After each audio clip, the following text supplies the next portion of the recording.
भारत माता की, भारत माता की, छत्रपती शिवाजी महाराज की, धर्मवीर छत्रपती संभाजी महाराज की, बोल सियापति रामचंद्र की, पवन सुत हनुमान की, उमापति महादेव की, नमः पार्वती पते, हर हर महादेव। हिंदवी स्वराज्याचे सरसंस्थापक छत्रपती शिवरायांना मानाचा मुजरा करतो। भारतीय राज्यघटनेचे शिल्पकार भारतरत्न डॉक्टर बाबासाहेब आंबेडकर यांना मानवंदना अर्पित करतो। आपल्या सोलापूरचं दैवत सिद्धरामेश्वरांच्या चरणी नतमस्तक होतो आणि आज आपल्या या नवनिर्वाचित सदस्यांच्या सत्कार कार्यक्रमामध्ये मंचावर उपस्थित असलेले, ज्यांनी स्थानिक स्वराज्य संस्था निवडणुकीचं नेतृत्व अत्यंत कुशलतेनं केलं, ते आपले पालकमंत्री जयकुमार गोरेजी, ज्येष्ठ आमदार विजय मालक देशमुखजी, सुभाष देशमुखजी, आमचे युवा आमदार सचिन दादा कल्याण शेट्टी, त्याचप्रमाणे दुसरे आमचे तरुण आणि तडफदार आमदार देवेंद्र कोठे, सन्माननीय आपले पंढरपूरचे आमदार समाधानदादा अवताडे, या ठिकाणी उपस्थित आपल्या सोलापूरचे नूतन महापौर श्री विनायक कोंडाल, आपल्या जिल्हा परिषदेचे अध्यक्ष दीपक वैद्य, माजी खासदार श्री जयसिद्धेश्वर स्वामीजी, रणजित सिंग नाईक निंबाळकरजी, योगेश टिळेकरजी, राम सातपुतेजी, प्रशांत मालक परिचारक, राजन मालक पाटील, दिलीप मानेजी, यशवंत मानेजी, रोहिणीताई तडवळकर, शशिकांत चव्हाण, नरसिंग मेंगजी, रश्मीताई बागल, शहाजी पवार, चेतन सिंग केदार, इंद्रजित पवार, ज्ञानेश्वरी देवकर, रंजिता चाकोते, मंचावर उपस्थित भारतीय जनता पक्षाचे तमाम पदाधिकारी, महानगरपालिका, नगरपालिका, नगरपंचायती, जिल्हा परिषद, पंचायत समिती या सर्व स्थानिक स्वराज्य संस्थांचे पदाधिकारी, नगरसेवक, सदस्य आणि उपस्थित सर्व माझ्या भगिनी आणि बंधूंनो, सर्वप्रथम आज या ठिकाणी आपल्या समोर संबोधित करत असताना मी सोलापूरच्या जनतेचे या ठिकाणी हात जोडून नमन करेन की ज्या सोलापूर जिल्ह्यातल्या जनतेने भारतीय जनता पक्षावर ऐतिहासिक असा विश्वास या ठिकाणी दाखवला आहे। खरोखर सोलापूरकरांना मी सांगू इच्छितो, आम्ही तुमच्या कर्जामध्ये आहोत आणि हे कर्ज आम्ही विकासाच्या माध्यमातून फेडण्याचा प्रयत्न करणार आहोत। तुमच्या प्रेमाच्या कर्जात तर जन्मभर राहू, पण तुम्ही विकासाकरता आम्हाला जे कर्ज दिलाय, या 5 वर्षामध्ये या ठिकाणी प्रामाणिक प्रयत्न करून सोलापूर शहर, सोलापूर जिल्हा इथल्या प्रत्येक व्यक्तीच्या आशा, आकांक्षा, अपेक्षा या पूर्ण करण्याचं काम हे निश्चितपणे या ठिकाणी आपण करणार आहोत। मगाशी पालकमंत्री साहेबांनी सांगितलं 2017ला आपण 49 निवडून आलो होतो, 2026 मध्ये 102 जागा लढवून 87 नगरसेवक आपले निवडून आले. सोलापूरच्या इतिहासामध्ये हा देखील एक रेकॉर्ड आहे. अशा प्रकारचा स्ट्राईक रेट हा कधीच कुठल्या पक्षाला मिळाला नाही. सगळे रेकॉर्ड या ठिकाणी आपण तोडले आहेत. तर जिल्हा परिषदेमध्येही 2017 साली आम्ही 14 होतो. 14 वरनं हनुमान उडी मारली आणि थेट 38 त्या ठिकाणी झालो आणि पूर्ण सत्ता आली. 11 पैकी 10 सभापती आपले झाले. आणि मला हे देखील सांगितलं पाहिजे, एकीकडे काँग्रेस आणि विरोधी पक्षांनी देशाच्या संसदेमध्ये महिलांचं आरक्षण रोखलं असलं तरी स्थानिक स्वराज्य संस्थांमध्ये भारतीय जनता पक्षाने 50 नाही 56% या ठिकाणी आमच्या बहिणींना, भगिनींना, महिलांना त्या ठिकाणी निवडून आणण्याचं काम केलेलं आहे. आणि म्हणून मला अतिशय आनंद आहे की एक प्रचंड मोठा विजय हा आपल्याला प्राप्त झाला.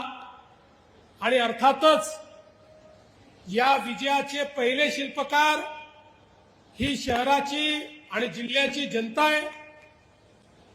या विजयाचे दुसरे शिल्पकार भारतीय जनता पक्षाचा सामान्य कार्यकर्ता, एक एक कार्यकर्ता ज्याने बूथवर काम केलं तो कार्यकर्ता आहे. आणि अर्थातच या विजयाचे शिल्पकार या निवडणुकीचं जे नेतृत्व करत होते, मग आपले पालकमंत्री जयकुमार गोरेजी असतील की ज्यांनी अतिशय उत्तम अशा प्रकारे हा सगळा समन्वय या ठिकाणी घडवला, नेतृत्व केलं, आव्हानांचा सामना केला. आणि सोबत आपली आमदारांची जी टीम आहे, मग या ठिकाणी विजय मालक असतील, सुभाष बापू असतील, सचिन कल्याण शेट्टी असतील, समाधान अवताळे असतील, देवेंद्र कोठे असतील किंवा आपले माजी आमदार आहेत रामभाऊ सातपुते, राजाभाऊ राऊत, नावं अनेक घेता येतील. आणि त्यासोबत शहराचे आणि जिल्ह्याचे पदाधिकारी या सगळ्यांनी मिळून हा विजय खेचून आणलाय. लक्षात ठेवा, हा विजय विकासाचा विजय आहे. हा विजय विकासावर ज्यांचा विश्वास आहे त्यांचा हा विजय आहे. आणि मोदीजींच्या नेतृत्वात होणाऱ्या परिवर्तनाचा हा विजय आहे, हे आपण सगळ्यांनी लक्षात ठेवलं पाहिजे. आणि म्हणूनच पहिल्यांदा तर निवडून आलेल्या सगळ्या लोकप्रतिनिधींना सांगतो, अनेक वेळा आपण निवडून आल्यानंतर आपल्याला असं वाटतं मी माझ्यामुळेच निवडून आलो आहे किंवा निवडून आली आहे, असा समज आपला असतो. आणि मग त्यातनं आपला व्यवहार बदलत जातो. एक गोष्ट सगळ्यांनी लक्षात ठेवा, लोक जसं तुम्ही केलेला विकास पाहतात तसं लोक तुमचा व्यवहार काय आहे हा देखील पाहतात.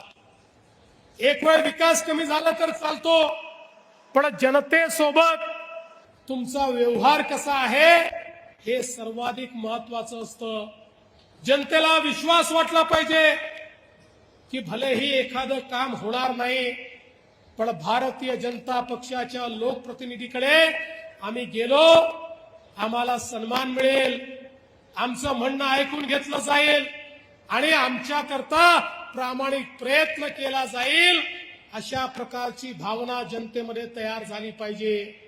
आणि म्हणून निवडून आलेल्या एकेका लोकप्रतिनिधीला सांगतो, या ठिकाणी भाजपची परीक्षा मोदीजींनी काय काम केलंय याच्यावरनं तर होणारच आहे, पण त्यासोबत स्थानिक व्यवहार कसा आहे याही माध्यमातून या ठिकाणी होणार आहे. त्यामुळे कुठल्याही परिस्थितीमध्ये पारदर्शी प्रामाणिकतेनं काम झालं पाहिजे. कुठल्याही प्रकारचा भ्रष्टाचार आम्ही खपवून घेणार नाही. या ठिकाणी एखाद्याला पदावरनं काढावं लागलं किंवा एखादं पद हातात नाही गेलं तरी हरकत नाही. लोकांनी पारदर्शी प्रामाणिकतेने काम करण्याकरता आपल्याला निवडून दिलेलं आहे. त्यामुळे लक्षात ठेवा, तुमच्या प्रत्येक गोष्टीत देवाभाऊ तुमच्या पाठीशी आहे, पण चुकलात तर चुकीला माफी नाही, हे देखील या ठिकाणी लक्षात ठेवलं पाहिजे. आणि म्हणून मी तर तुम्हाला एवढंच सांगतो, व्यवहाराचं तुम्ही बघा, लोकांशी तुमचा व्यवहार कसा आहे ते तुम्ही ठरवा आणि त्याची काळजी तुम्ही घ्या. विकासाची काळजी माझ्यावर सोडून द्या. तुम्हाला जे जे लागेल, तुम्ही जे जे मागाल, ती प्रत्येक गोष्ट या सोलापूरला या ठिकाणी देण्याचं काम हे मी निश्चितपणे करेन. आपल्याला कल्पना आहे, सोलापूरच्या अभियांत्रिकी महाविद्यालयाचा प्रश्न 1996 पासून भिजत उघडला होता. आमचा प्रयत्न आहे याच वर्षी ते महाविद्यालय सुरू झालं पाहिजे, अशा पद्धतीनं आपण ते काम या ठिकाणी करतो. आयटी पार्कची आपण घोषणा केली, लगेच लोक म्हणायला लागले नुसती घोषणा आहे, नुसती घोषणा आहे. पण घोषणा करून थांबलो नाही. फेब्रुवारीमध्ये जागा हस्तांतरणाचा आदेश देखील काढला आणि आता एक अत्यंत उत्तम अशा प्रकारचा आयटी पार्क हा सोलापूरमध्ये तयार करून आमच्या शिकल्या सवरल्या मुलांच्या हाताला काम या सोलापूरमध्ये देण्याचा प्रयत्न आमचा असणार आहे. मला इथे आलो त्यावेळी आमच्या गारमेंट असोसिएशनचे लोक भेटले. ते म्हणाले, साहेब आपल्या सरकारच्या पॉलिसीमुळे आम्हाला फार फायदा झाला. मोठ्या प्रमाणात देशभरामध्ये आम्ही आता रेडीमेड गारमेंट आपले पाठवून राहिलो, एक्सपोर्ट देखील करतो. विमान सुरू झाल्यामुळे त्याचाही आम्हाला फायदा आहे. त्यांनी मला सांगितलं की आता आम्ही सोलापूरच्या गारमेंटचा एक्सपो हा दुबईमध्ये करणार आहोत. मी त्यांना सांगितलं तुमच्या दुबईच्या एक्सपोला देखील महाराष्ट्र सरकार तुमचा पार्टनर बनेल आणि त्या ठिकाणी आपल्या सोलापूरच्या गारमेंट्सचं प्रदर्शन आपण लावू. पण त्याच वेळी त्यांनी एक मागणी अजून माझ्याकडे केली की सोलापूरमध्ये रेडीमेड गारमेंटचा पार्क तयार झाला पाहिजे. या सोलापूरची संस्कृतीच या ठिकाणी टेक्सटाईलची आहे. या सोलापूरला जे नाव संपूर्ण देशामध्ये मिळालं ते कापडामुळे मिळालं, टेक्सटाईलमुळे मिळालं, चादरीमुळे मिळालं, टॉवेलमुळे मिळालं, ड्रेसेसमुळे मिळालं. आणि म्हणून मी आज आपल्याला आश्वासित करतो, एक आधुनिक रेडीमेड गारमेंट पार्क देखील या सोलापूरमध्ये आम्ही तयार करू आणि त्यातनं इथल्या लोकांच्या हाताला काम मिळेल आणि आपल्या शहरामध्ये मोठ्या प्रमाणात या ठिकाणी समृद्धी येईल. आपण सोलापूर करता पिण्याच्या पाण्याची योजना मंजूर केली. आधी पाणी आणलं, आता ते प्रत्येक घरापर्यंत पोहोचवतो. माझी पदाधिकाऱ्यांना विनंती आहे आणि पालकमंत्री महोदय आपल्याला विनंती आहे, हे काम फार अडचणीचं असतं. नाराजी सहन करावी लागते, रस्ते खोदावे लागतात, अतिक्रमणं थोड्या बहुत प्रमाणात काढावी लागतात, कारण पाईप सरळ टाकता येतो, कोणाच्या घराखालून पाईप जाऊ शकत नाही. त्यामुळे याच्यामध्ये आपल्याला खूप लक्ष घालावं लागेल. निधीची कमतरता नाही, पैसा पूर्ण मिळेल. पण माझी अपेक्षा आहे 5 वर्षांनी जेव्हा सोलापूरकरांकडे मत मागण्याकरता आपण येऊ त्यावेळी सोलापूरच्या प्रत्येक घरात दररोज मुबलक पाणी असलं पाहिजे. नळ उघडला तर प्रत्येकाला पाणी मिळालं पाहिजे. या दृष्टीनं आपल्याला हे काम करायचं आहे.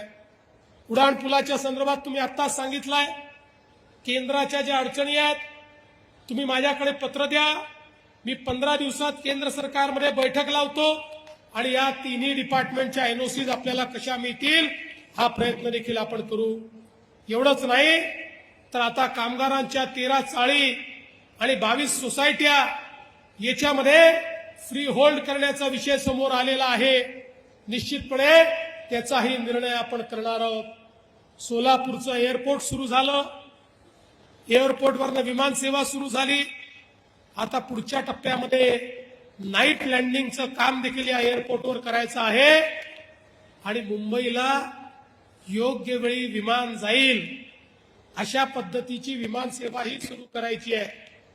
मी तुम्हाला एवढं निश्चितपणे सांगतो, ऑपरेटरशी आपण बोलू ऑपरेटर जो स्लॉट नवी मुंबई एअरपोर्टवर मागेल तो मिळवून द्यायची जबाबदारी माझी आहे. मी तो स्लॉट मिळवून देईल आणि दिवसाची विमान सेवा जी आहे ती आपल्याला या ठिकाणी करायची आहे.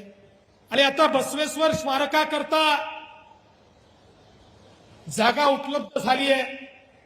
महात्मा बसवेश्वरांनी खऱ्या अर्थानं लोकशाही काय असते हे आपल्याला समजावून दिलं आणि एक समतायुक्त समाज तयार करून, एक सश्रद्ध समाज तयार करून समाजाचं उत्थान कसं करता येतं हे आपल्याला शिकवणारे महात्मा बसवेश्वर होते.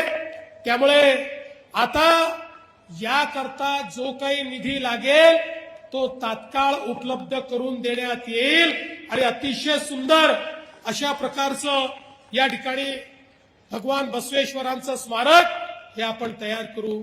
आपल्याला कल्पना आहे पंढरपूरला आपण कॉरिडॉरचं काम करतोय. याच वर्षी हे काम हातामध्ये घ्यायचं आहे. अनेक लोक शंका कुशंका उपस्थित करतात, लोकांना घाबरवण्याचं भडकवण्याचं काम करतात. आम्ही प्रत्येकाला उत्तम मोबदला देतो. ज्याचं दुकान आहे त्याला दुकान देतो. कोणालाही या ठिकाणी त्याच्या धंद्यापासून आम्ही वंचित करत नाही. आणि काही लोक तर या ठिकाणी परिचारक मालक जे कुठल्याही योजनेत बसत नाहीत त्यांच्याकरता स्पेशल पॅकेज देऊन त्यांचंही पुनर्वसन आम्ही त्या ठिकाणी करणार आहोत. त्यामुळे माझी विनंती आहे आणि मी तर हे म्हणेन आज जे दुकानदार त्या ठिकाणी आहेत, आज त्यांचा जो त्या ठिकाणी धंदा होतो, त्यांची उपजीविका चालते, एकदा आपला कॉरिडॉर होऊ द्या. पांडुरंगाच्या कृपेने त्यांचा धंदा 10 पट नाही झाला तर माझं नाव तुम्ही बदला. इतक्या मोठ्या प्रमाणात देशभरातनं या ठिकाणी माऊलीच्या दर्शनाकरता, पांडुरंगाच्या दर्शनाकरता लोकांना यायचं असतं. खरं म्हणजे केवळ आषाढीला नाही, केवळ कार्तिकीला नाही, केवळ एकादशीला नाही. पंढरपूरच्या विठुरायाचे भक्त इतके आहेत की लाखो लोक रोज या पंढरपूरमध्ये येऊ इच्छितात, पण व्यवस्था नसल्यामुळे येता येत नाही. आता इतका भव्य, इतका दिव्य, इतका सुंदर कॉरिडॉर आपण तयार करणार आहोत की ज्यामुळे पंढरपूर नाही या सोलापूर जिल्ह्याची अर्थव्यवस्था बदलून जाईल. इतकं जबरदस्त अशा प्रकारचं कार्य हे त्या ठिकाणी आपण करतो. नाशिक, सोलापूर, अक्कलकोट 6 पदरी रस्ता आपण मंजूर केलाय. केंद्र सरकार मोदीजी 20,000 कोटी देत आहेत. त्यामुळे एक्सपोर्ट करण्याकरता नवीन वाढवण बंदराशी तुमच्या सोलापूरची थेट कनेक्टिव्हिटी होणार आहे.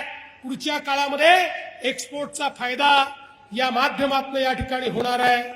आणि एवढंच नाही तर म्हैसाळ उपसा सिंचन योजनेकरता 1594 कोटी आपण दिले.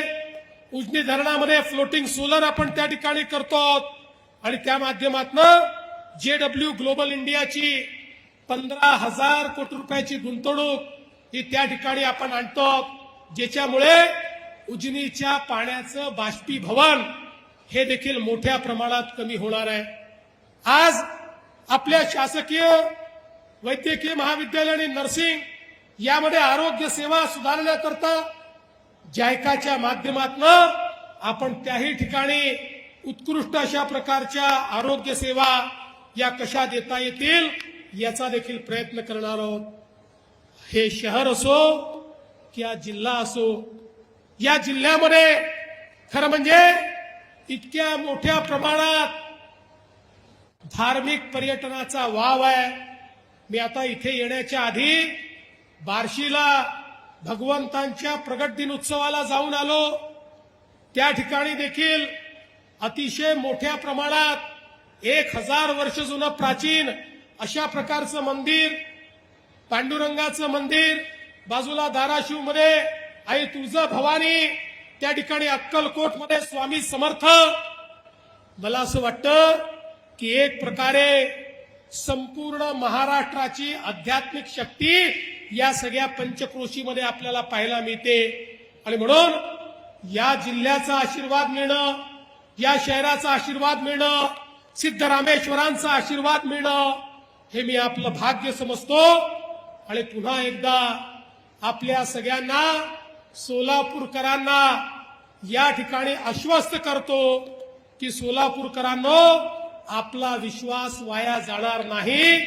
आपल्या विश्वासाला आम्ही उतराई होण्याकरता दिवस रात्र मेहनत करू.